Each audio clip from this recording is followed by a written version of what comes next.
الحمد لله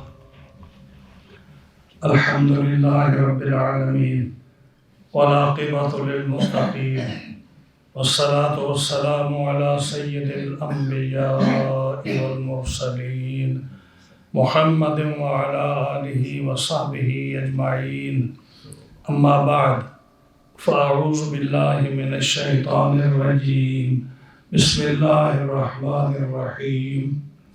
ومن يضلل الله فما له من ولي من بعده وترى الظالمين لما رأوا العذاب يقولون هل إلى مرد من سبيل وتراهم يعرضون عليها خاشعين من الذل ينظرون من طرف خفي. وقال الذين آمنوا إن الخاسرين الذين خسروا أنفسهم وأهليهم يوم القيامة ألا إن الظالمين في عذاب مقيم. وما كان لهم من أولياء ينصرونهم من دون الله ومن يضلل الله فما له من سبيل. استجيبوا لربكم من قبل أن يأتي يوم لا مرد له من الله ما لكم من ملجأ يومئذ وما لكم من نكير. فإن أعرضوا فما أرسلناك عليهم حفيظا إن عليك إلا البلاغ وإنا إذا أذقنا الإنسان منا رحمة فرح بها وإن تصبهم سيئة بما قدمت أيديهم فإن الإنسان كفور. لله ملك السماوات والأرض يخلق ما يشاء يهب لمن يشاء إناثا ويهب لمن يشاء الذكور أو يزوجهم ذكرانا وإناثا ويجعل من يشاء وقيما إنه عليم قدير. صدق الله مولانا العظيم بلغنا رسوله النبي الكريم الأمين ونحن على ذلك من الشاهدين والشاكرين والحمد لله رب العالمين. مولاي صل وسلم دائما أبدا على حبيبك خير الخلق كلهم فإن من جودك الدنيا وضرتها ومن علومك علم اللوح والقلم. يا أكرم الخلق ما لي من ألوذ به سواك عند حلول الحادث الأممي. فمبلغ العلم فيه أنه بشر وأنه خير خلق الله كلهم. جاءت لدعوته الأشجار ساجدة تمشي إليه على ساق بلا قدم. يا رب بالمصطفى بلغ مقاصدنا واغفر لنا ما مضى يا واسع الكرم. واغفر لناشدها واغفر لقارئها سألتك الخير يا ذا الجود والكرم. مولاي صل وسلم دائما على حبيبك خير الخلق كلهم. معززین حاضرین و سامعین اکرام، آج ہم سورۃ شورا کے آخری رکوع کی پہلی 7 آیات کریمہ کا درس دیں گے انشاءاللہ. آیت نمبر سورۃ شورا کی آیت نمبر 44 سے لے کر آیت نمبر 50 تک انشاءاللہ ان 7 آیات کریمہ کا درس ہوگا. اللہ تعالیٰ حق بیان کرنے کی توفیق عطا فرمائے، مجھے اور آپ کو اس پر عمل کی توفیق عطا فرمائے. پچھلے درس میں آپ نے 10 مومنوں کی صفات کا ذکر سنا تھا کہ اگر کوئی آدمی مومنانہ زندگی گزارنا چاہتا ہے، تقوی اور پرہیزگاری کی زندگی گزارنا چاہتا ہے، اللہ کے مقبول بندے کی زندگی گزارنا چاہتا ہے، قرآن و حدیث اور شریعت کے مطابق زندگی گزارنا چاہتا ہے، تو یہ 10 چیزیں اپنے اندر پیدا کرے اور 10 چیزوں پر عمل کرے تو اس کی خوبصورت زندگی ہوگی۔ آج کے درس میں جو گمراہ لوگ ہیں، کافر لوگ ہیں، ایمان سے خالی ہیں، ان آیات کریمہ میں آج کے درس میں ان کا ذکر ہو رہا ہے، ان کے عذاب کا، ان کی بدبختی کا، ان کی نحوست کا۔ اللہ فرماتا ہے جل شانہ وَمَن يُضْلِلِ اللَّهُ فَمَا لَهُ مِن وَلِيٍّ مِّن بَعْدِهِ، اور جسے اللہ گمراہ کرے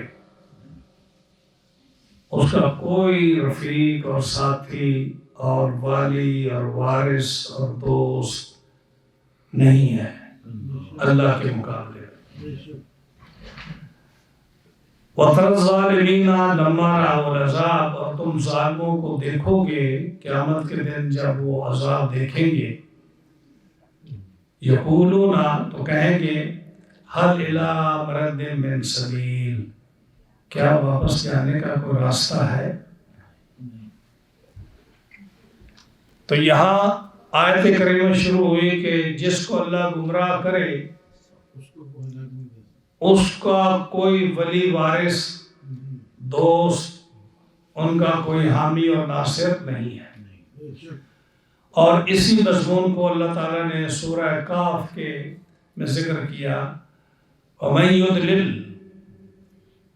فَلَن تَجِدَ لَهُ وَلِيًّا مُرْشِدًا، کہ جس کو اللہ گمراہ کرے اس کا کوئی مرشد نہیں، اس کا کوئی جو ہے رہنما اور ہادی اس کا کوئی نہیں۔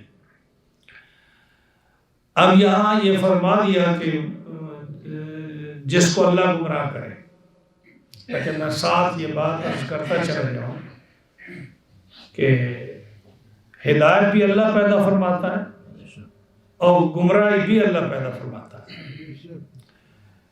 گمراہی کو پیدا فرمانے والا بھی اللہ ہے اور ہدایت کو پیدا فرمانے والا بھی اللہ ہے۔ نیکی کو اور اچھائی کو اور اچھی چیزوں کو پیدا فرمانے والا بھی اللہ ہے، اور بری چیزوں کو اور منحوس چیزوں کو، غلط چیزوں کو بھی پیدا فرمانے والا اللہ ہے۔ ہمارا عقیدہ یہ ہے، اور نہ کہ وہ جو ایران کے پہلے مجوسیوں کا عقیدہ تھا، یہ ہے کہ 2 خدا ہیں، ایک یزدان، ایک اہرمن۔ یزدان جو ہے وہ اچھی چیزوں کو پیدا کرتا ہے اور اہرمن جو ہے وہ بری چیزوں کو پیدا کرتا ہے۔ ہمارا یہ عقیدہ نہیں ہے، اچھی اور بری چیزوں کو، نیک اور بری کو، ہدایت اور گمراہی کو، ناپاک اور ناپاک کو، اور ہر چیز کو پیدا کرنے والا کون ہے؟ اللہ ہے۔ اور جو کسی کو اچھائی پہنچتی ہے وہ بھی کس طرف سے پہنچتی ہے؟ اللہ کی طرف سے۔ برائی بھی کس طرف سے پہنچتی ہے؟ اللہ کی۔ یہ تو ہے عقیدہ۔ دوسرا ہے ادب۔ ادب کیا ہے کہ جو یہ بھی قرآن نے ہمیں سکھایا، ما اصابک من حسنۃ فمن اللہ، اگر آپ کو کوئی اچھائی پہنچے، نعمت پہنچے، تو کہو کہ یہ اللہ کی طرف سے آئی ہے۔ ما اصابک من حسنۃ، سورہ نساء میں جب آپ کو کوئی اچھائی پہنچے تو کیا کہو؟ یہ اللہ کی طرف سے آئی ہے۔ وما اصابک من سیئۃ فمن نفسک، اور جب آپ کو کوئی برائی پہنچے تو کہو یہ میرے اپنے اعمال کا نتیجہ ہے، یہ مجھے میرے شیطان نے یا میرے نفس نے و میرے جو ہے میری بری عادتوں نے یہ مجھے یہاں تک کھڑا کیا کہ یہ برائی مجھے پہنچی، یہ میری طرف سے، میرا قصور ہے۔ یہ کیا ہے؟ ادب ہے۔ تو اب یہاں ہے کہ جس کو اللہ گمراہ کرے، تو اللہ تو گمراہ نہیں کرتا نا، اللہ تو نہیں چاہتا کہ کوئی گمراہ ہو۔ ہاں جی، تو یہاں مفسرین نے اپنے اپنے انداز میں گفتگو کی ہے، اور یہاں مودودی صاحب نے اپنی تفسیر میں ایک اچھی بات لکھی۔ انہوں نے لکھا کہ جس مذہب کو قرآن جیسی کتاب مل جائے اور جس شخص کو رسول اللہ صلی اللہ علیہ وسلم جیسا ہادی مل جائے، اب پھر اگر وہ گمراہ ہوتا ہے، ایمان نہیں لاتا، تو پھر اسلام اور قرآن کا اور رسول اللہ صلی اللہ علیہ وسلم کا ان میں تو کمی نہیں ہے، پھر اس کی اپنی بدبختی ہے کہ وہ اسلام لانا بھی نہیں چاہتا۔ اور یہی وجہ ہے کہ جو جزا سزا کا معاملہ ہے، یعنی جو آدمی نیک کرے گا تو نیکی کرے گا، اس کو قیامت کے دن جزا ملے گی، جو گناہ کرے گا اس کو سزا ملے گی۔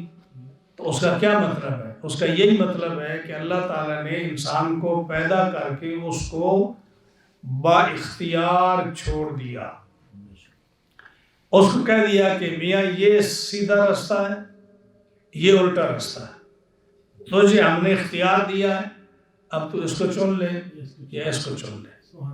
تو اب جو آدمی جو وہ اپنی مرضی سے اچھا رستہ چنے گا تو قیامت میں اس کا اجر پائے گا، اور برا چنے گا تو سزا پائے گا۔ یہ اہل سنت کا عقیدہ جو جبر اور قدر کے درمیان ہے۔ ایک عقیدہ جبریوں کا، ایک عقیدہ قدریوں اور معتزلہ کا۔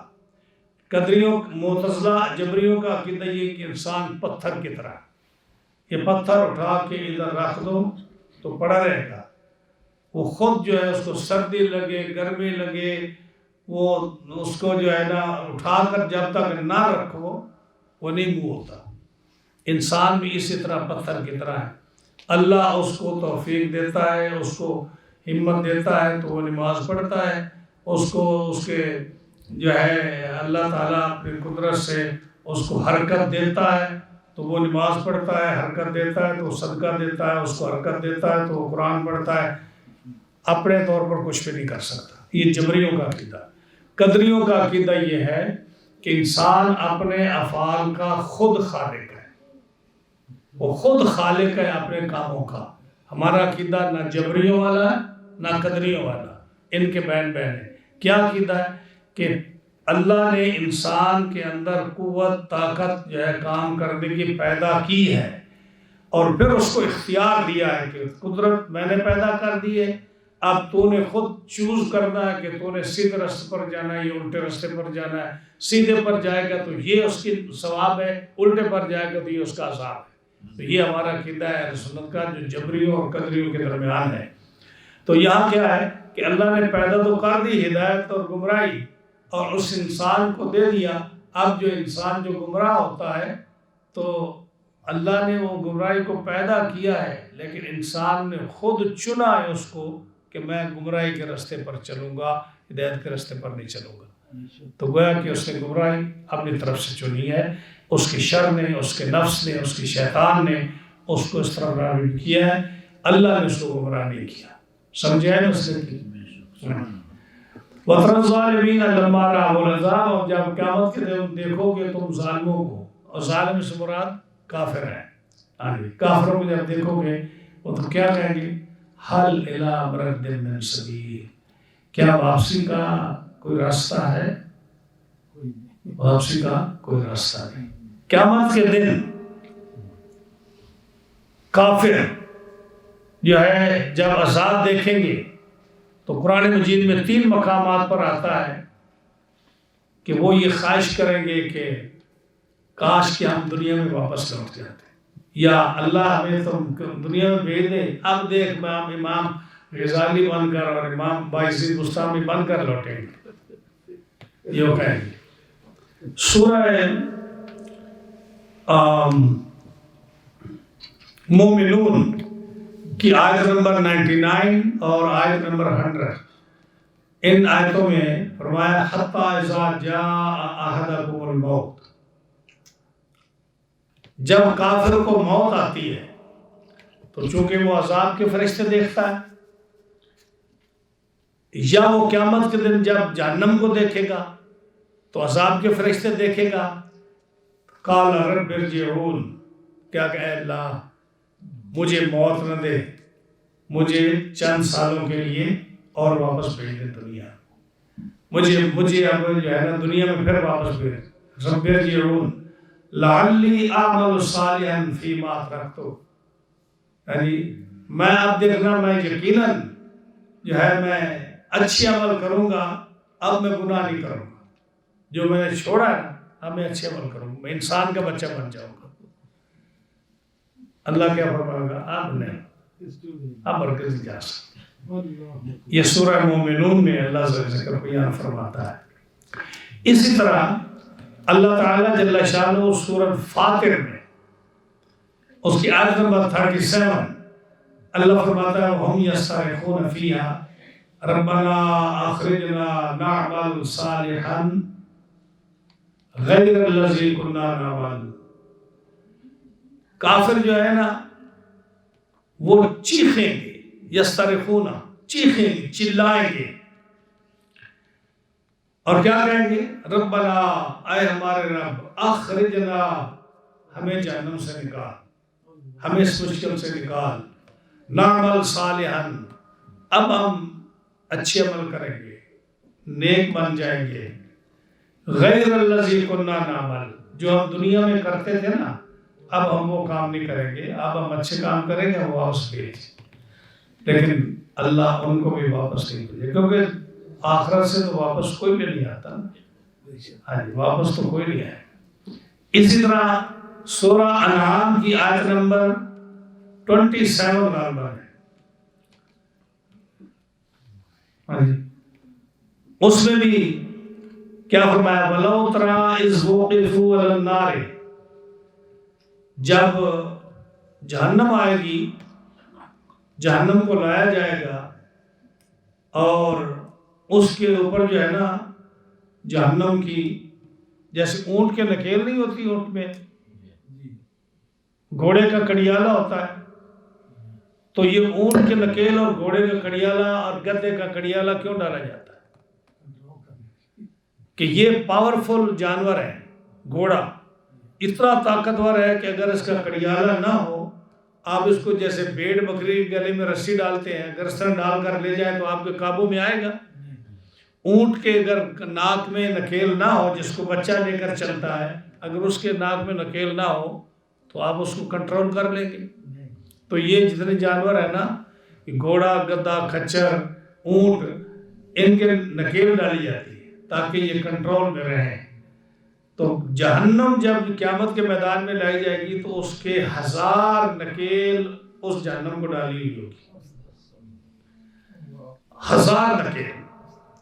تو اندازہ لگائیے کہ وہ کتنے پاورفل ہوگی، اور وہ نکیل اس طرح تھوڑی ہوگی جس طرح یہ رسی ہوتی ہے مونج کی ڈالی ہوئی جو اس کے ناک میں ڈالتے ہیں، پتہ نہیں وہ کتنی بڑی نکیل ہوگی جس کو ایک ایک نکیل کو 70,000 فرشتہ پکڑے ہوئے ہوگا، اور 70,000 فرشتہ ایک نکیل کو پکڑ کر اسی طرح دوسری نکیل کو 70,000، تیسری کو 70,000، تو گویا کہ کتنی 1000 نکیلیں ہیں، 1000 نکیل ہوگی تو ہر نکیل پر 70,000 فرشتہ، کتنے فرشتے اس کو جکڑ کر پکڑ کر اس کو میدان محشر میں لائیں گے، اور وہ قابو نہیں آ رہی ہوگی، اس کے شعلے، اس کی آواز، ہاں جی۔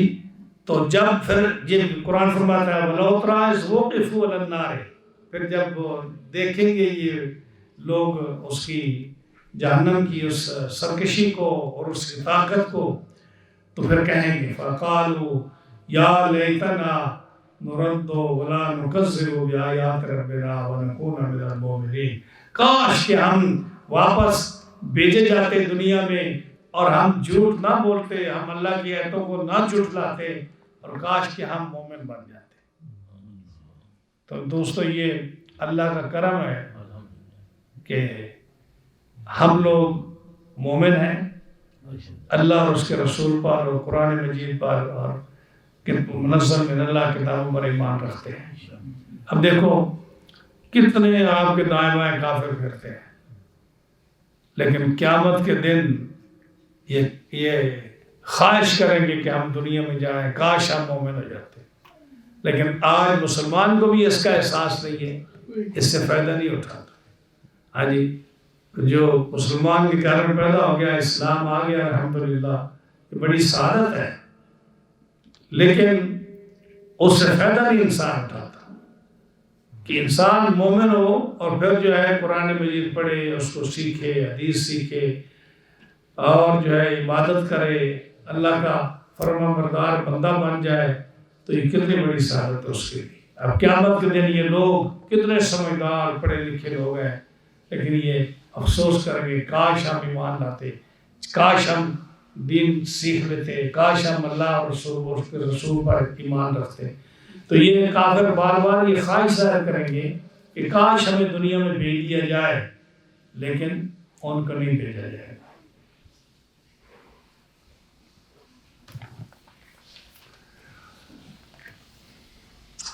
آگے فرمایا وَتَرَاهُمْ يُعْرَضُونَ عَلَيْهَا، اور ان تمام آپ کافروں کو دیکھو گے کہ جب آگ پر پیش کیے جاتے ہیں، یعنی جہنم آئے گی، ان کو دکھایا جائے گی یہ جہنم ہے، یہ تمہارا ٹھکانہ ہے۔ خاشعین من الذل، اور اس وقت ذلت سے وہ گردنیں جھکائے ہوئے ہوں گے۔ ترا ینظرون من طرف خفی، اور جس کو ہم پنجابی میں کہتے ہیں نا کانیاں کر کے دیکھیں گے، یعنی کان اکھیوں سے، اردو میں کان اکھیوں سے دیکھیں گے۔ مثال دی علماء نے، مفسرین نے، کہ جیسے کوئی قاتل جب پکڑ کر عدالت میں لایا جاتا ہے، یا کوئی چوری کرنے والا، اس کو جب عدالت میں پکڑ کے لایا جاتا ہے اور ان کو پتہ ہے کہ جلاد نے سزا دینی ہے، وہ جلاد کھڑا تلوار لے کے، اس نے میری گردن اڑا دینی یا اس نے میرا ہاتھ کاٹ دینا ہے، تو اب آپ تصور کرو کہ جو مجرم ہوتا ہے عدالت میں، وہ ایسے سر کھڑا کر کے یا اکڑ کر نہیں کھڑا ہوتا، اس کا سر جھکا ہوتا ہے عام طور پر جو ہے، اور جب جھکا ہوتا ہے لیکن اس کا خیال کس طرح ہوتا ہے؟ اس جلاد کی طرح کہ میرا خلاف فیصلہ ابھی آیا کہ ابھی آیا، ابھی آیا کہ ابھی آیا، تو وہ کیسے دیکھتا ہے؟ ایسے کر کے دیکھتا ہے۔ یہ مفسرین نے فرمایا کہ اس کی نظر جب جلاد کی طرف پڑتی ہے اور تلوار کی طرف، خنجر کی طرف پڑتی ہے، تو کیسے دیکھتا ہے؟ ایسے اس کا منہ نیچے ہے اور کانکھیوں سے کانیاں کر کے چھوٹی نظر کے کونے سے وہ اس کو دیکھتا ہے۔ فرمایا قیامت کے دن جب جہنم لائی جائے گی تو کافر جہنم کی طرف کیسے دیکھیں گے؟ اس طرح کر کے کن اکھیوں سے وہ جہنم کی طرف دیکھیں گے۔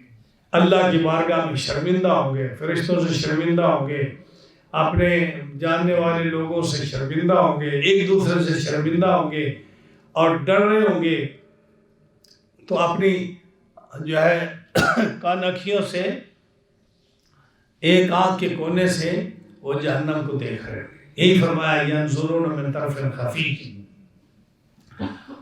مومن بھی وہاں ہوں گے، ایماندار بھی ہوں گے وہاں، تو وہ کیا کہیں گے؟ وقال الذین آمنوا، اب ان کو مومن ان کو دیکھ کر کہیں گے ان الخاسرین الذین خسروا انفسهم واہلیہم یوم القیامہ۔ اور یہ دیکھو، یہ وہ ذلیل اور گھاٹے والے ہیں لوگ جنہوں نے اپنے آپ کو بھی گھاٹے میں ڈالا اور اپنے رشتہ داروں کو، اہل و عیال کو بھی انہوں نے گھاٹے میں ڈالا قیامت کے دن۔ کیسے گھاٹے میں ڈالا؟ اپنے آپ کو گھاٹے میں ایسے ڈالا کہ اگر یہ مومن ہوتے تو جنت میں جو ان کا مکان ہے یہ اس کے وارث بنتے، جنت میں جو ان کی نعمتیں ہیں ان کے وارث بنتے، جنت میں جو ان کے درخت ہیں، ان کے مکان ہیں، ان کی حوریں ہیں، ان کی نعمتیں ہیں، ان کے وارث بنتے، اور جو ان کے اہل و عیال جن کو یہ لے ڈوبے ہیں وہ بھی ان کے وارث بنتے۔ اب یہ اپنے آپ کا بھی خسارہ انہوں نے مول لیا اور اپنے اہل و عیال کا بھی خسارہ مول لیا۔ ہاں جی، یہ ان کا خسارہ، یہ گھاٹے والے۔ اور ایک حدیث میں آتا ہے کہ اللہ تعالیٰ جل شانہ نے ہر انسان کا ایک گھر جنت میں پیدا کیا، ایک جہنم میں پیدا کیا، مومن کا بھی، کافر کا۔ اور جب مومن جنت میں جائے گا تو کافر جہنم میں جائے گا، تو کافر کا گھر جو جنت میں ہے وہ مومن کو ایکسٹرا گھر مل جائے گا، اور جو جہنم میں اللہ نے مومن کا گھر تیار کیا ہوا ہے وہ کس کو مل جائے گا؟ وہ کافر کو مل جائے. یعنی یہ کہ پاسبلٹی دونوں ہے نا لوگوں کے لیے، یہ جنت میں جائے گا، یہ جنت میں جائے گا. ہر آدمی کا ایک ایک گھر جنت میں، ایک ایک گھر جہنم میں. تو جنت میں جانے والے کو، کافر کا جو جنت میں گھر ہے، اگر وہ مومن ہوتا تو اس کے لیے گھر ہوتا تو وہ مومن کو میرا وراث میں مل جائے گا، اور کافر جو مومن کا گھر جہنم میں ہے وہ کافر کو مل جائے گا. یعنی اس کو ڈبل عذاب ملے گا اور ادھر ڈبل نعمت مل جائے گی. الا ان الظالمین فی عذاب مقیم. فرمایا سنتے ہو تم، بے شک ظالم ہمیشہ عذاب میں ہے. یعنی کافر ہمیشہ عذاب میں ہے. وما کان لهم من اولیاء ینصرونهم من دون اللہ. اور ان کافروں کے آخرت میں کوئی بھی ان کا دوست نہیں ہے. وما کان لهم من اولیاء، یعنی کیونکہ اللہ مومنوں کا ولی ہے، رسول اور نبی مومنوں کے ولی ہیں، اور مومن جو ہیں یہ مومنوں کے ولی اور دوست ہیں. کافر کا کوئی ولی نہیں، کافر کا کوئی دوست قیامت کے دن نہیں ہے، کوئی اس کا حامی اور ناصر نہیں. وما کان لهم من اولیاء ینصرونهم من دون اللہ، جو اللہ کے بغیر ان کی مدد کرے، اور اللہ نے تو ان کی مدد کرنی نہیں، اس لیے کہ انہوں نے اللہ کے ساتھ کفر کیا. ومن یضلل اللہ فما له من سبیل، اور جس کو اللہ گمراہ کرے اس کے لیے کوئی راستہ نہیں. پھر وہی لفظ آ گیا جس کو اللہ گمراہ کرے، مینے کہ اللہ نے جس کے لیے گمراہی پیدا فرمائی ہے تو اس کے لیے کوئی راستہ نہیں ہے. تو گمراہی تو اس نے خود خرید دی ہے. استجیبوا لربکم من قبل ان یاتی یوم لا مرد له من اللہ. اب یہ تین آیتیں جو تھی نا، یہ کافروں کے لیے تھی کہ کافروں کو کتنا عذاب ملے گا. ہاں جی، کافروں کو کتنا عذاب ملے گا، یہ تین آیتیں ان کے لیے تھی.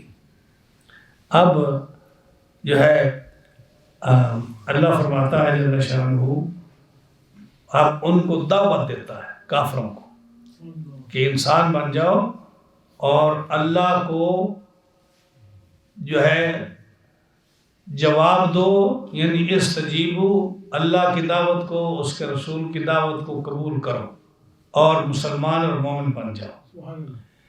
استجیبو، اپنے رب کا حکم مانو. استجیبو لربکم، اپنے رب کا حکم مانو. یہ اللہ فرماتا ہے من قبل ان یاتی یوم، اس دن کے آنے سے پہلے. اس دن سے مراد کیا؟ موت کے آنے سے پہلے یا قیامت کا دن آنے سے پہلے. کہ جب موت آئے گی تو وہ دن بھی نہیں ٹلے گا، اور جب قیامت کا دن آئے گا تو وہ دن بھی نہیں ٹلے گا. تو اللہ فرماتا ہے کہ موت کے آنے سے پہلے یا قیامت کے آنے سے پہلے اپنے رب کا حکم مانو کہ جب وہ دن آ جائے گا لا مرد لہ من اللہ. ہاں جی، تو اللہ کی طرف سے وہ دن ٹلنے والا نہیں ہے. یعنی جو قیامت کا دن ہے وہ ٹلنے والا نہیں ہے. جب دن نہیں ٹلے گا ما لکم من ملجأ یومئذ، تو اس دن تمہاری کوئی پناہ نہیں ہوگی، کسی آدمی کی کوئی پناہ گاہ نہیں ہوگی کہ جس سے وہ بچ سکے. وما لکم من نکیر، اور اس کے لیے کوئی جو ہے انکار کی بھی کوئی گنجائش نہیں ہوگی. اس کے تحت علماء نے 3-4 چیزیں لکھی ہیں. وما لکم من نکیر، کہ کوئی تمہاری پناہ گاہ نہیں ہوگی اور کوئی تمہیں جو ہے انکار کی گنجائش نہیں ہوگی. کیا؟ کہ جب بندہ وہاں جائے گا اللہ کی بارگاہ میں قیامت کے دن، تو اس کو اپنے کرتوتوں میں سے کسی کرتوت اور کام کے انکار کی گنجائش نہیں ہوگی. کیوں؟ کہ اس کے منہ پر تو ٹیپ لگ جائے گی، اس کے منہ پر ٹیپ لگ جائے گی، اور حکم ہوگا کہ یہ 2 کتابیں جو ہیں جو منکر نکیر لکھتے ہیں، اقرا کتابہ، سورہ بنی اسرائیل میں اللہ فرماتا ہے اقرا، پڑھ اپنی کتاب. اقرا کتابہ، اپنی کتاب پڑھ. یہ دونوں کتابیں جو ہے نا یہ سامنے آ جائیں گے۔ اقرا کتابک کفا بنفسک الیوم علیک حسیبا، آج یہ کتابیں تیرے اعمال کے لیے، تیرے عمل کے لیے، تیری جو ہے انجام کے لیے، آج کے دن جسٹس کے لیے یہ تیری کتابیں ہی کافی ہیں۔ تو کیا وہ کہہ سکے گا کہ یہ چیز غلط ہے، وہ چیز غلط ہے؟ کیونکہ منہ تو اس کا ٹیپ لگی۔ اب اگر وہ انکار کرتا ہے تو پڑھے قرآن مجید کی آیات کہ الیوم نختم علی افواہہم وتکلمنا ایدیہم، ہاتھ گواہی دیں گے، وتشہد ارجلہم بما کانوا یکسبون، ہاتھ گواہی دیں گے یا اللہ اس نے مجھے استعمال کیا تھا ظلم کرنے کے لیے، پیر گواہی دیں گے اس نے مجھے استعمال کیا تھا، میں چل کے گیا تھا۔ یومئذ تحدث اخبارہا، وہ زمین کا وہ ٹکڑا بلایا جائے گا جس پر گناہ ہوا ہے، وہ ٹکڑا گواہی دے گا کہ اس نے میرے اوپر یہ گناہ کیا۔ تو کیا فرمایا کہ اپنے کرتوتوں میں سے کسی کا انکار نہیں کر سکے گا۔ وما لکم من نکیر۔ دوسرا، آج دنیا کیا ہوتی ہے، مجرم کیا کرتا ہے، اس کو جب پتا کہ پولیس میرے پیچھے لگی ہے تو وہ لباس بدل کر، ہاں جی، بال جو ہے بڑے کر کے یا چھوٹے کر کے، یعنی اپنے بیس بدل کر وہ نکل جاتا ہے، اپنی شکل بدل کر۔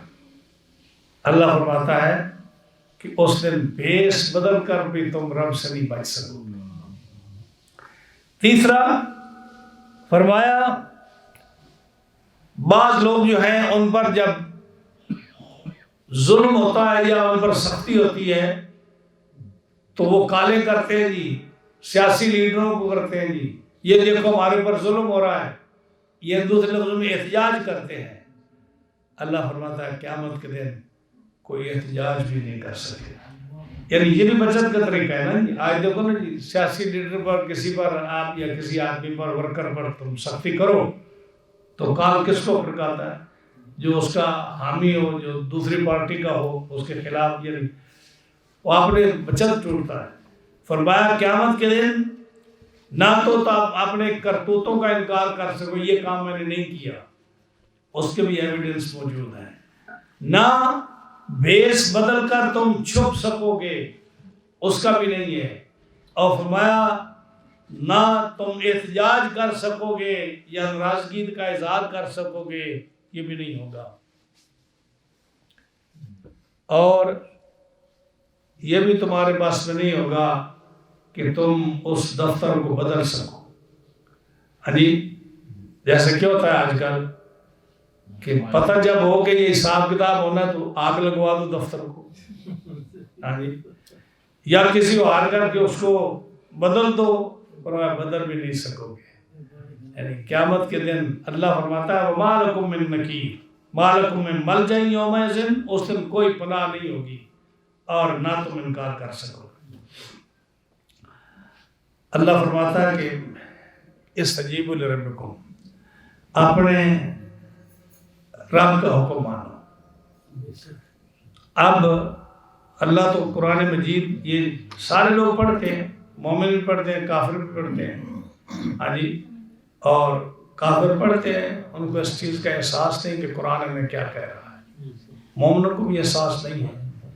ہاں جی، فرمایا فَإِنْ أَعْرَضُوا، اگر جو رب فرما رہا ہے کہ اپنے رب کا حکم مانو، اے میرے محبوب، اگر وہ منہ پھیر لیں، تیرا رب کا حکم نہ مانے، فَمَا أَرْسَلْنَاكَ عَلَيْهِمْ حَفِيظًا، تو ہم نے آپ کو ان پر نگہبان یا محافظ بنا کر تو نہیں بھیجا نا کہ آپ ان کے فعل کے ذمہ دار ہو۔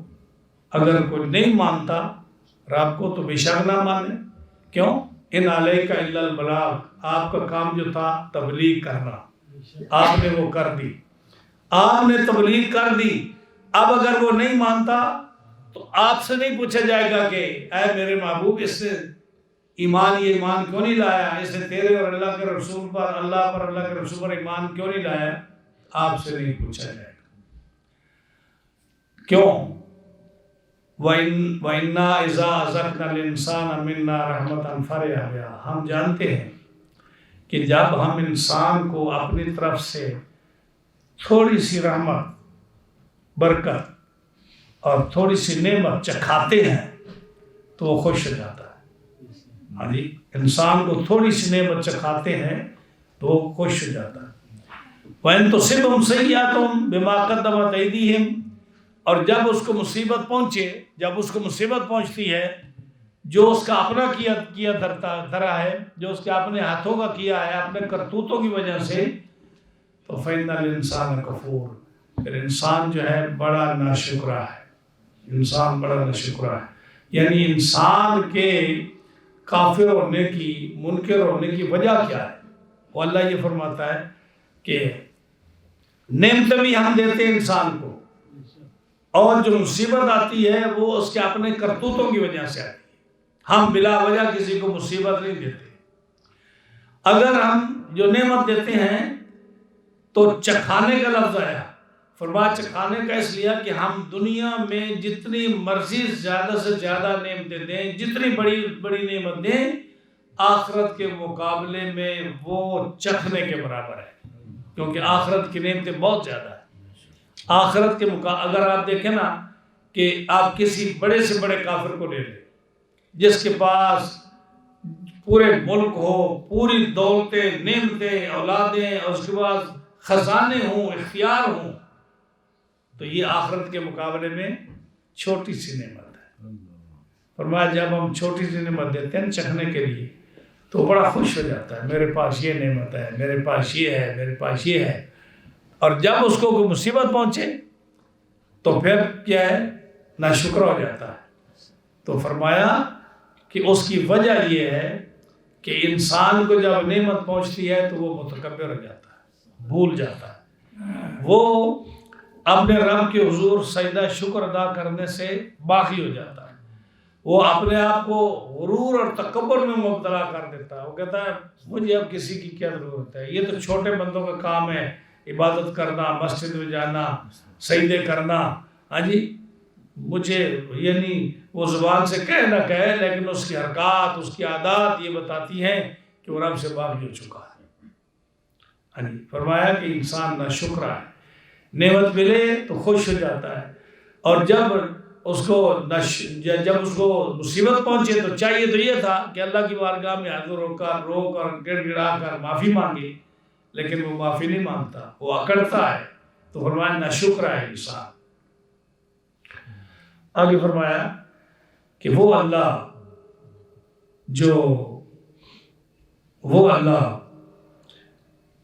جو اتنی پاور جس کی ہے کہ وہ ساری مخلوق کو نعمت عطا فرماتا ہے اور کفار کو قیامت کے دن عذاب دے گا، فرمایا اس اللہ کے لیے ہے آسمانوں اور زمینوں کا ملک، للہ ملک السماوات والارض۔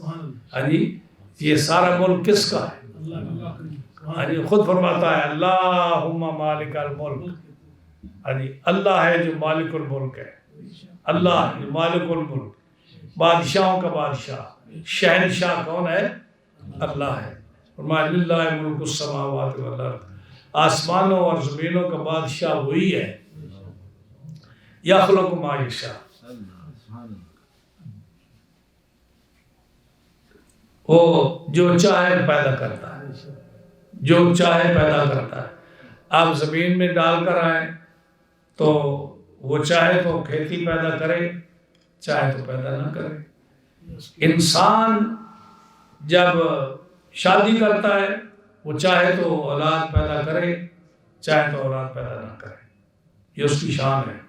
یَهَبُ لِمَن یَشَاءُ إِنَاثًا، جسے چاہے وہ بیٹیاں دیتا ہے، بیٹیاں عطا فرماتا ہے۔ وَيَهَبُ لِمَن یَشَاءُ الذُّكُورَ، اور جسے چاہے وہ بیٹے عطا فرماتا ہے۔ أَوْ يُزَوِّجُهُمْ ذُكْرَانًا وَإِنَاثًا، یا کسی کو دونوں ملا کر دیتا ہے، بیٹے بھی دیتا ہے، بیٹیاں بھی دیتا ہے۔ وَيَجْعَلُ مَن يَشَاءُ عَقِيمًا، اور جس کو چاہتا ہے اس کو بانجھ کر دیتا ہے، اس کو دیتا ہی نہیں۔ ہاں جی، کیوں؟ إِنَّهُ عَلِيمٌ قَدِيرٌ، وہ بڑا علم اور قدرت والا ہے۔ اب دیکھیے اس میں اس آیت کریمہ میں فرمایا کہ جس کو چاہتا ہے پیدا کرتا ہے اور جس کو چاہتا ہے اس کو بیٹیاں دیتا ہے۔ تو اللہ کے نبیوں میں ساری مخلوق میں اس کا یہ قاعدہ قانون ہے، لیکن اللہ کے نبیوں میں دیکھو حضرت لوط علیہ السلام کو صرف بیٹیاں دی، 2 بیٹیاں دی حضرت لوط علیہ السلام کو۔ حضرت شعیب علیہ السلام کو جو حضرت موسیٰ علیہ السلام کے سسر تھے ان کو بھی صرف بیٹیاں دی، بیٹا کوئی نہیں دیا۔ اور فرمایا یَهَبُ لِمَن یَشَاءُ الذُّکُورَ، جس کو چاہے بیٹے دیتا ہے۔ سیدنا ابراہیم علیہ السلام کو بیٹے دی، ان کی کوئی بیٹی نہیں، حضرت ابراہیم علیہ السلام کی کوئی بیٹی نہیں۔ اور یُزَوِّجُهُمْ ذُکْرَانًا وَإِنَاثًا، اور کئی انبیاء کو یعنی اپنی مخلوق کو کئیوں کو بیٹے بھی دی بیٹیاں بھی دی۔ حضرت اسماعیل علیہ السلام کو بیٹے بھی دی بیٹیاں بھی دی، اسحاق علیہ السلام کو بیٹے بھی دیے بیٹیاں بھی دی، خود نبی کریم صلی اللہ علیہ وسلم کو بیٹیاں بھی دی بیٹے بھی دی۔ 4 بیٹیاں، حضرت زینب، حضرت رقیہ، حضرت ام کلثوم، حضرت فاطمہ، یہ 4 صاحبزادیاں سرکار کو دی، اور 3 بیٹے دیے، حضرت قاسم، حضرت عبداللہ جن کا لقب طیب اور طاہر تھا، اور حضرت ابراہیم جو حضرت ماریہ کی بتیہ کے پیٹ سے تھی۔ حضور علیہ السلام کو بھی 4 صاحبزادیاں اور 3 صاحبزادی دی۔ وَيَجْعَلُ مَن يَشَاءُ عَقِيمًا، اور کچھ نبی ایسے ہیں جن کو عقیم یہ نام نہ ان کو اولاد دی نہیں، جیسے حضرت یحییٰ علیہ السلام ان کی کوئی اولاد نہیں، عیسیٰ علیہ السلام کی کوئی اولاد نہیں۔ اور جب بعد میں عیسیٰ علیہ السلام کی اولاد ہوگی، لیکن جو جتنا وقت گزر چکا ہے حضرت عیسیٰ علیہ السلام کی ان کی کوئی اولاد نہیں۔ اب یہاں جو ہے یہ فرمایا کہ جس کو چاہتا ہے اس کو بیٹیاں دیتا ہے۔ پہلے بیٹی کا ذکر آیا، پہلے قرآن مجید کا ہر لفظ جو ہے نا اس میں حکمت ہے کہ پہلے بیٹی کا ذکر آیا، بیٹے کا ذکر کیوں نہیں آیا؟ حالانکہ لوگ بیٹے کو زیادہ پسند کرتے ہیں۔ یہ صرف میری بات نہیں ہے، آپ دیکھیں حضرت ابراہیم علیہ السلام کی دعا کیا تھی؟ رب هب لی من الصالحین، اے اللہ مجھے بیٹا عطا فرما۔ پھر دیکھیے حضرت زکریا علیہ السلام کی کیا دعا تھی؟ ان کی بھی دعا تھی یا اللہ میری اولاد کوئی نہیں، اور نبوت کا منصب جو ہے جب میں فوت ہو جاؤں گا تو نبوت کا والی اور وارث کون ہوگا؟ تو عورت تو بن نہیں سکتی۔ تو انہوں نے بھی بیٹا مانگا، یحییٰ علیہ السلام نے۔ تو بیٹے کے لیے انبیاء بھی دعائیں کرتے گئے، اور عرب کے جب قرآن مجید نازل ہوا تو اس وقت بھی لڑکی کو نوسط کی نظر سے دیکھا جاتا تھا، اس لیے تو لڑکیوں کو زندہ درگور کیا جاتا تھا۔ تو اللہ نے کیا فرمایا کہ لوگوں تم اگر عورت سے اور لڑکی سے تم نفرت کرتے ہو، لیکن میں تو اس کو عزت دیتا ہوں، اس لیے لڑکی کا ذکر پہلے فرمایا۔ اور صاحب تفسیر مظہری انہوں نے یہاں لکھا کہ جس عورت کے ہاں پہلے بیٹی پیدا ہو وہ عورت بڑی مبارک ہوتی ہے۔ جس عورت یعنی اس آیت کریمہ سے یہ مسئلہ انہوں نے نکالا صاحب تفسیر مظہری نے کہ جس عورت کے ہاں پہلے بیٹی پیدا ہو وہ عورت بڑی مبارک ہوتی ہے۔ یہ اس کو یہ اللہ کے رسول اللہ تعالیٰ جل شانہ نے اپنی مخلوق میں عورت کو یہ شرف بخشا کہ وہ عورت جس کو زمانہ یا جس کو جو ہے پورا معاشرہ جس عورت کو پسند نہیں کرتا، رب فرماتا ہے میں اس کا ذکر اپنے کلام میں مرد سے پہلے کروں گا۔ اور پھر جو عورت پہلے بچی پیدا ہو جس کے ہاں اس کو مبارک جو ہے بابرکت عورت جو ہے اس کو قرار دیا جائے گا۔ قرآن مجید کی اس آیت سے انہوں نے ذکر کیا۔ اب یہاں جو ایک مسئلہ میں اور ذکر کرتا ہوں، ایک تو نا جیسے ہمارا عقیدہ الحمدللہ یہی ہے کہ للہ ملک السماوات والارض، اللہ آسمانوں اور زمینوں کا مالک ہے، یخلق ما یشاء، جو چاہے وہ پیدا کرے، اور وہ چاہے تو لڑکیاں دے، چاہے تو بیٹے دے، چاہے تو وہ مکس اولاد دے، 4 کا ذکر کیا نا، 4 کا، اور چاہے تو باوجود مرد عورت صحت مند ہونے کے، باوجود صحت مند ہونے کے، کوئی میڈیکل ان کو پرابلم نہیں ہے، کسی قسم کی کمزوری نہیں ہے، وہ چاہے تو کسی کو اولاد نہ دے، نہ ٹیوب سے دے، اور نہ جو ہے کلوننگ سے دے، وہ نہ چاہے تو کسی کو نہ دے، وہ نہیں دیتا، وہ مالک ہے ہر چیز کا۔ اب یہ تو صاف ہے، ہر مسلم کا عقیدہ ہے، لیکن یہاں میں ذکر کرنا چاہتا ہوں مودودی صاحب نے، کیونکہ میں بہت سارے تفسیریں پڑھ کے آتا ہوں، جتنا مجھے تفسیروں میں ٹائم ملتا رہے نا، میں ہر تفسیر کو دیکھتا ہوں، چاہے کسی کی بھی ہو، اور آخری منٹ تک دیکھتا رہتا ہوں، اگر بعد میں رہ جائیں تو رہ جائیں، ہاں جی، لیکن رہ جاتی ہے، میں ساری تفسیریں نہیں دیکھ سکتا، لیکن میں ہر ایک کو دیکھتا ہوں۔ مودودی صاحب نے یہاں لکھا تفسیر میں، وہ چڑھے اللہ کے بندوں پر، کہتے دیکھو یہ بہت صالح اور نیک بنے پھرتے ہیں، اور اللہ کی قدرت میں ہاتھ پیر مارتے ہیں۔ جب اللہ نے کہا کہ وہ جس کو چاہے دے، جس کو چاہے نہ دے، کوئی کسی کو اولاد نہیں دے سکتا، نہ تعویذ، نہ دھاگا، نہ دعا، یہ سب یعنی لکھا انہوں نے، تو اگر نہ لکھتے تو ہم اس پر بات نہ کرتے، لیکن چونکہ انہوں نے لکھا ہے اس لیے میں اس کا جواب دینا چاہتا ہوں۔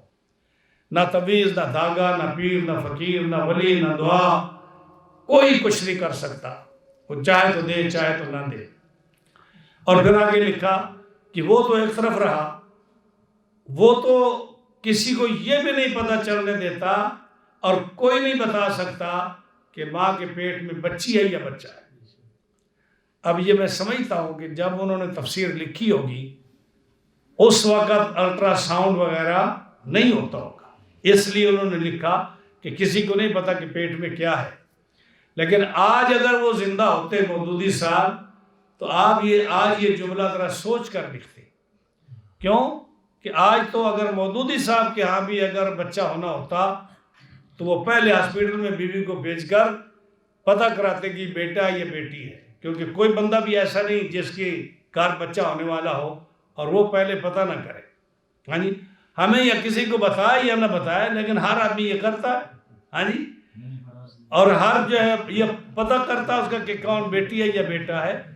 تو آپ دیکھیے ہم یہ کہنا چاہتے ہیں کہ یہ 5 چیزیں ہیں، علمی بات آپ کو بتاتا ہوں کہ 5 چیزیں جن کو علوم خمسہ کہتے ہیں قرآن میں، جن کو کہ 5 علوم وہ ہیں جس کا کسی کو نہیں پتا، جس سے جو مین چیز جو قرآن کی آیت سے ثابت کرتے ہیں نا کہ 5 چیزوں کا علم کسی کو نہیں۔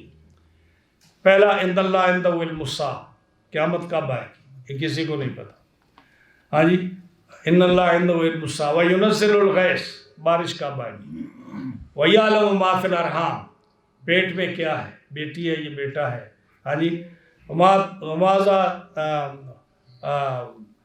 ماذا تکسب غدا، کل کیا ہونے والا ہے یہ بھی کسی کو نہیں پتا، بِأَيِّ أَرْضٍ تَمُوتُ، کہاں کسی کی موت آئے گی یہ بھی کسی کو نہیں پتا۔ یعنی یہ 5 علوم ہیں جن کا قرآن فرماتا ہے کہ اس کا کسی کو نہیں پتا، ان اللہ عندہ علم الساعہ، اللہ کے پاس ہے یہ سارے علوم۔ لیکن آج میں آپ سے پوچھتا ہوں کہ ان 5 میں سے کہ یعلم ما فی الارحام، اللہ جانتا ہے کہ پیٹ میں کیا ہے، کیا آپ لوگوں کا اس پر ایمان ہے آج کہ اللہ کے سوا کوئی نہیں جانتا کہ عورت کے پیٹ میں کیا ہے؟ میرے جواب دیں مجھے، کیا لوگ نہیں جانتے؟ ہاں جی، اور ایون نان مسلم جانتے، جن کو غسل کا بھی پتہ نہیں، وضو کا پتہ نہیں، وہ بھی جانتا ہے کہ پیٹ میں کیا ہے، ہاں جی۔ تو پھر اللہ کے علوم جو ہے کہ 5 علم اللہ کے پاس ہیں، ان میں کیا خصوصیت رہے گی جب آپ کہتے ہیں کہ وہ جانتے ہیں کہ پیٹ میں کیا ہے، کیونکہ مشین بتا رہی ہے۔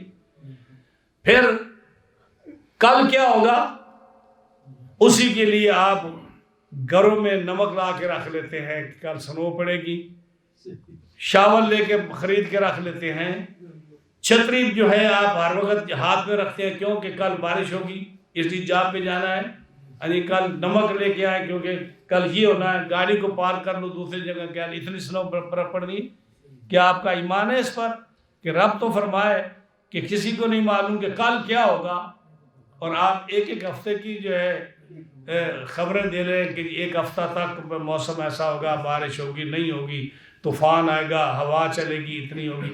یہ سارا اس پر بھی مان نہیں رہا. ہاں جی. اور پھر وَيُنَزِّلُ الْغَيْثَ، بارش کب آئے گی، یہ بھی اسی کا ذکر آ گیا. تو یہ ساری وہ چیزیں ہیں جو آج ہر ایک کو پتہ ہے. صرف جو ہے ایک چیز جو قیامت کے دن کا کسی نے تعین نہیں کیا، وہ بھی کرنے والوں نے کر دیا ہے، لیکن ہر آدمی اس کو بتا نہیں سکتا، کیونکہ یہ سائنسدان بھی نہیں بتا سکتے کہ قیامت کب آئے گی. ہاں جی. لیکن بتانے والوں نے یہ بھی بتا دیا.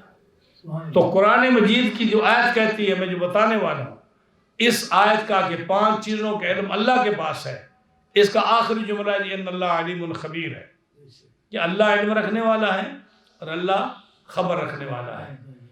اس آیت کی تفسیر میں مفسرین نے کیا لکھا کہ خبیر بمانے مخبر، انہوں نے کہا علیم خبیر بمانے مخبر، کہ اللہ جانتا ہے اور وہ خبیر ہے اور مخبر ہے، جس کو اللہ خبر دینا چاہے اس کو بتا دیتا ہے ان 5 چیزوں کا علم. اب اس کے تحت دیکھیں کہ یہی مسئلہ میں لے لیتا ہوں کہ جو ہے اللہ تعالیٰ دینے والا ہے، جس کو مرضی چاہے جس کو دے، اور ان کا یہ لکھنا کہ اور کوئی نہیں دے سکتا. یہ میرے پاس کتاب موجود ہے. حضرت غوث پاک سیدنا شیخ عبد القادر جیلانی محبوب سبحانی رضی اللہ تعالیٰ عنہ، میں آپ کے 2 واقعے بیان کرتا ہوں، زیادہ نہیں. آپ کے علاقے دور میں اندلس کا ایک شخص تھا، بڑا امیر مالدار، جس کا نام علی بن محمد تھا. ان کی اولاد نہیں تھی، دولت بے شمار تھی، اور وہ پوری دنیا میں پھرا، بڑا امیر آدمی تھا، اور اس کی اولاد نہیں تھی. تو ہر بزرگ کے پاس، ہر عالم کے پاس، ہر ولی کے ساتھ، ہر شیخ کے پاس جاتے، اور جو کامل ولی ہوتے وہ کہتے کہ آپ کی قسمت میں اولاد نہیں ہے، اور جو دوسرے ہوتے دعا کر دیتے.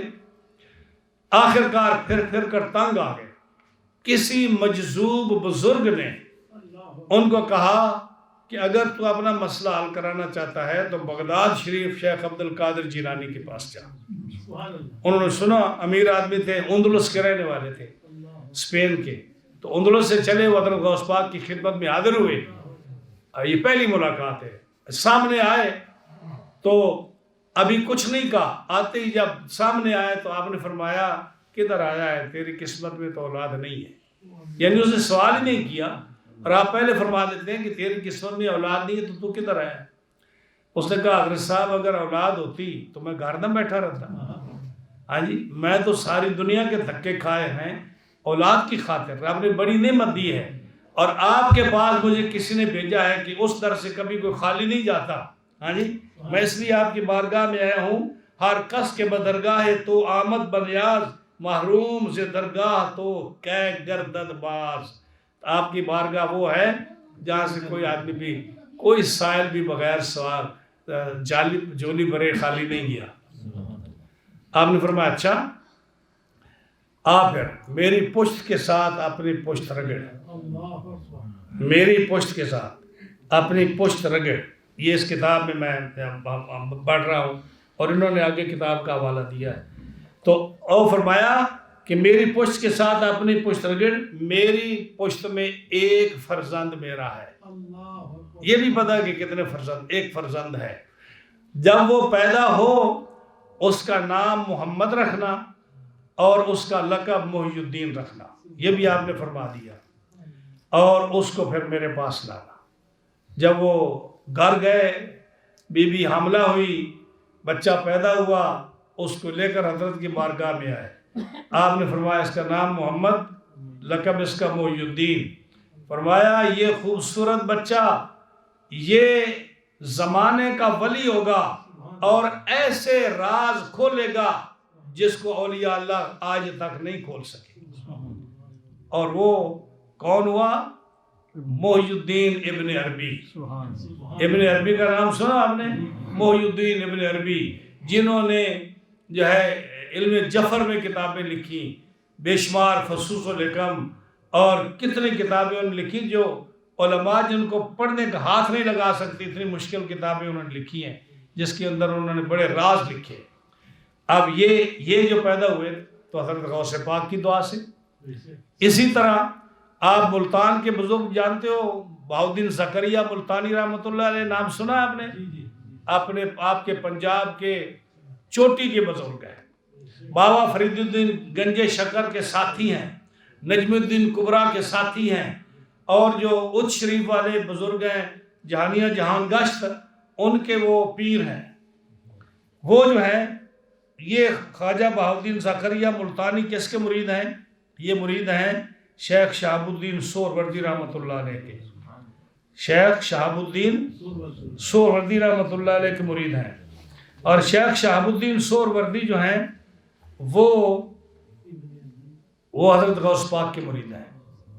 اور جب وہ پیدا ہوئے ان کی ماں بڑی امیر تھی، حاضر خدمت ہوئی. مختصر کرتا ہوں، کہنے لگی حضرت جی رب تعالیٰ نے بڑی دولت دی ہے، لیکن ہم نے پڑھا ہے سنا ہے کہ نیک بچہ، اولاد صالح، فرزند صالح جو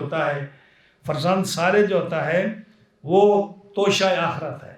یعنی آخرت میں اس کی وجہ سے ماں باپ بھی بخشے جائیں گے. تو میرے پاس اولاد نہیں ہے، حاضر ہوئی ہو کہ میں آپ میری دعا فرمائی. آپ نے بھی فرمایا تیری قسمت میں دعا نہیں ہے، اولاد نہیں ہے. تو عرض کی پھر حضرت میں تو حاضر ہوئی ہوں، مجھے تو اولاد چاہیے، دعا فرمائے میرے لیے. تو آپ نے دعا فرمائی. جب دعا فرمائی تو فرمایا جا بیٹا ہوگا. آپ جب گئے، یہ بھی اس کتاب میں موجود ہے، وہ جب گئی تو ان کے ہاں بیٹی پیدا ہوئی. اب جب گئی تھی تو حضرت نے فرمایا بیٹا پیدا ہوگا. ہو گئی بیٹی تو اس کو سرخ کپڑا جو عورتوں کا تھا بچیوں کا وہ پہنا کر آ کر حضرت کی گود میں ڈال دیا. آپ نے فرمایا کیا ہے؟ کہنے لگی کہ آپ نے تو فرمایا تھا بیٹا ہوگا، یہ تو بیٹی ہے. فرمایا کیسے بیٹی ہو سکتی ہے؟ آپ نے فرمایا تعجب سے کیسے بیٹی ہو سکتی ہے؟ دیکھو اس کو. جب اس نے کپڑے اتارے دیکھے تو رب تعالیٰ نے عورتوں کی نشانی ختم کر کے مردوں کا لڑکوں کی نشانی پیدا فرما دی. یہ میں بتا رہا ہوں دوسرا واقعہ. اب جب یہ ہوا تو آپ نے فرمایا مائی دیکھو اب اس کی دو نشانیاں ہوں گی. ایک تو اس کے جو ابرو ہیں یہ بڑے ہوں گے، عورتوں کے بنسبت مردوں کے بڑے، اس یہ بڑے ہوں گے. اور دوسرا اس کے چھاتیاں ہوں گی، پستان ہوں گے. تو حضرت شہاب الدین سہروردی رحمۃ اللہ علیہ یہ کون ہیں؟ یہ شیخ سعدی کے پیر ہیں. یہ خواجہ بہاؤالدین زکریا ملتانی کے پیر ہیں. یہ خواجہ حمید الدین ناگوری کے پیر ہیں. خواجہ حمید الدین ناگوری یہ جو بابا صاحب کے پیر ہیں نا، خواجہ معین الدین کے مرید تھے خواجہ قطب الدین بختیار کاکی. یہ خواجہ حمید الدین ناگوری ان کے استاد ہیں جن سے انہوں نے بسم اللہ پڑھی تھی. تو یہ اتنے بڑے بزرگوں کے پیر ہیں شیخ شہاب الدین سہروردی. اور جب وہ بڑے ہوئے تو ان کے بال اتنے لمبے ہوتے تھے کہ جب آپ لکھتے یا پڑھتے تو ان کو بالوں کو آپ سر پر ڈال دیتے. اور میں نے کتابوں میں پڑھا کہ ان کے پستان اتنے بڑے کہ آپ اس کو اٹھا کر روکندے پر پھینک دیتے تھے. خواجہ شہاب الدین شیخ شہاب الدین سہروردی رحمۃ اللہ علیہ. آپ بتائیے مجھے کہ یہ کہنا کہ ولی کچھ نہیں دے سکتا، ہاں جی ولی کچھ نہیں دے سکتا. پھر خواجہ بہاؤالدین زکریا ملتانی کے پوتے ہیں شاہ رکن عالم. یعنی آپ کبھی گئے ملتان تو دیکھیں کہ قلعہ قاسم پر ایک دربار ہے حضرت زکریا ملتانی رحمۃ اللہ علیہ کا، ان کے دربار کے ساتھ، ان کی قبر کے ساتھ ان کے بیٹے صدر الدین کی قبر شریف ہے. لیکن خواجہ حضرت جو ان کے پوتے ہیں شاہ رکن عالم، ان کا مزار شریف اور گنبد جو ہے وہ علیحدہ ہے. یہ ان کی حالت ہے کہ دادا کے پاس کوئی عورت آئے کہ میری اولاد نہیں ہوتی، ان کا آپ کے یہاں اولاد نہیں ہے، لو محفوظ میں نہیں ہے، بھائی چلی جا. وہ روتی باہر نکلی، آگے آپ کھڑے تھے، بچپن تھا، چھوٹے بچے تھے. مائی کیوں روتی ہے؟ میں آپ کے دادا کے پاس آئی تھی لیکن انہوں نے کہا کہ آپ کی اولاد نہیں. فرمایا جا، آپ کے یہاں اولاد ہوگی، 1 ہوگی، 2 ہوگی، 3 ہوگی، 4 ہوگی، 5 ہوگی، 6 ہوگی، 7 ہوگی. یہ آپ دیکھ لیں، کتابیں دیکھ لیں. اور اگر آپ اس پر یقین نہیں رکھتے تو آپ بتائیے کہ سید المکاشفین شیخ ابن عربی محی الدین عربی آپ مجھے دکھا دیں کہ وہ کیسے پیدا ہوئے، اور شیخ شہاب الدین سہروردی کیسے پیدا ہوئے. شاہ رکن عالم کی ہسٹری پڑھ کر مجھے بتا دیجیے کہ انہوں نے یہ کام کیوں کیا. اور اسی طرح حضرت بایزید بستامی جب خراسان میں ابو الحسن خرقانی کے گاؤں سے گزرے تو فرمایا یہاں ایک مرد کلندر پیدا ہوگا. اور وہ 100 سال کے بعد یا 100 سال کے عرصے کے زیادہ بعد وہ پیدا ہوئے. اور انہوں نے جا کر خواجہ بہاؤالدین حضرت بایزید بستامی کی قبر پر جا کر انہوں نے علم حاصل کیا. تو آپ ایسے بول جاتے ہیں کہ کسی کو پتہ نہیں، جیسے آپ نے کم از کم یہ تو دیکھ لیتے. حضرت ابوبکر صدیق رضی اللہ تعالیٰ عنہ جب وصال ہونے لگا تو آپ نے فرمایا مائی صاحب ام المومنین کو کہ بیٹی عائشہ، میرا مال جو ہے نا یہ تقسیم کر لینا اپنی بہنوں کے درمیان اور بھائیوں کے درمیان. ان کا ابا جی میرے تو ایک ہی بہن ہے اسماء. فرمایا دوسری بہن تیری ماں کے پیٹ میں ہے، دوسری بہن تیری ماں کے پیٹ میں ہے جو میرے مرنے کے بعد پیدا ہوگی. اب بتائیے کہ یہ چیزیں جب آپ کو سیرت کی کتابوں میں ملتی ہیں آپ کیسے انکار کر سکتے ہیں؟ تو اللہ تعالیٰ جل شانہ ہی اولاد دینے والا ہے، لیکن وہ اپنے ولی کی زبان کو ریجیکٹ نہیں کرتا. ولی جو اپنی زبان سے نکالتا ہے اللہ تعالیٰ اس کو پورا فرما دیتا ہے. یہ کہنا کہ کسی کی دعا سے کچھ نہیں ہوتا، کسی کی بد دعا سے کچھ نہیں ہوتا، کسی کی تعویذ سے کچھ نہیں ہوتا. علی نبی کریم صلی اللہ علیہ وسلم نے فرمایا علی کوئی شخص میری کنیت نہ رکھے، ابو القاسم آپ کنیت نہیں رکھ سکتے، اور کوئی شخص کنیت اور نام محمد نام اور کنیت ابو القاسم کوئی شخص جمع نہیں کر سکتا. لیکن فرمایا علی تیرے ہاں ایک بیٹا پیدا ہوگا جس کا نام محمد ہوگا، اس کی کنیت ابو القاسم ہوگی. نبی کریم علیہ السلام پہلے فرما رہے ہیں. کتنی مثالیں آپ کو چاہیے، کتنی مثالیں چاہیے آپ کو کہ اللہ کے ولی جب ہاتھ اٹھاتے ہیں، جب دعا کرتے ہیں تو رب تعالیٰ ان کی دعا کو پورا فرماتا ہے، رد نہیں فرماتا ان کو. تو کیا فرمایا کہ اللہ کے لیے ہے ملک آسمانوں اور زمینوں کا، وہ پیدا کرتا ہے جو چاہے. تو جب وہ جو چاہے تو یہ نہیں چاہ سکتا کہ میرے ولی کی بات پوری ہو جائے، یہ بھی وہ چاہتا ہے. یا لمن یشاء اناسا، جس کو چاہے بیٹیاں عطا فرماتا ہے، جس کو چاہے بیٹے عطا فرماتا ہے. اور یزوجہم ذکرانا و اناسا، جس کو چاہے بیٹے اور بیٹیاں دیتا ہے. ہمارے ہاں میں اپنی بات کرتا ہوں، ہمارے ہاں 2 بیٹیاں تھی، تیسری فوت ہو گئی. میرے استاد گرامی چکوال سے شاہ صاحب سید زبیر شاہ صاحب ہمارے گھر آئے، تو یہ بات ہے 78 سے پہلے کہ میرے آنے سے پہلے کی بات ہے. گھر آئے تو والدہ صاحبہ نے کہا کہ شاہ جی آپ کے شاگرد ہیں، بیٹیاں ہیں، بیٹا کوئی نہیں ہے، بڑی خواہش ہے کہ رب تعالیٰ بیٹا عطا فرمائے. شاہ صاحب بہت نیک آدمی تھے، میں نے پڑھا ہے ان سے، میں نے دیکھا ہے ان کو. حضرت صاحب ہمارے گھر کے سین میں کھڑے ہو گئے، ایسے کھڑے ہو، میں دیکھ رہا ہوں ایسے ہاتھ کر کے نا.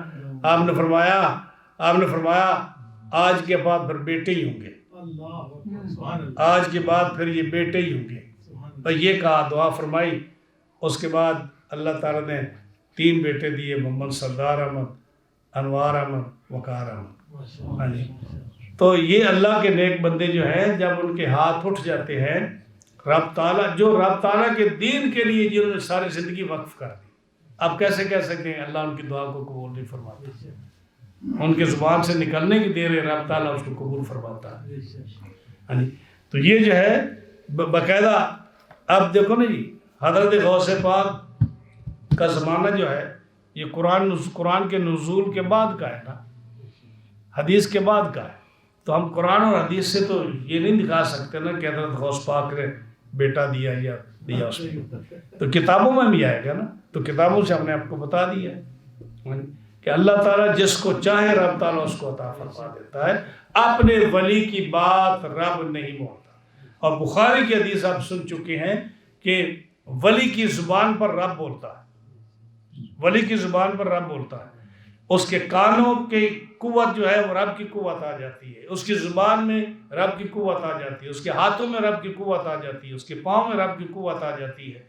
تو وہ بولتا وہ ہے، سنتا وہ ہے، اور چلتا وہ ہے، پکڑتا وہ ہے، لیکن طاقت ربانی اس میں ہوتی ہے۔ اللہ تعالی ہم تمام کو قرآن مجید سمجھنے کی اور اس کے پر عمل کی توفیق عطا فرمائے۔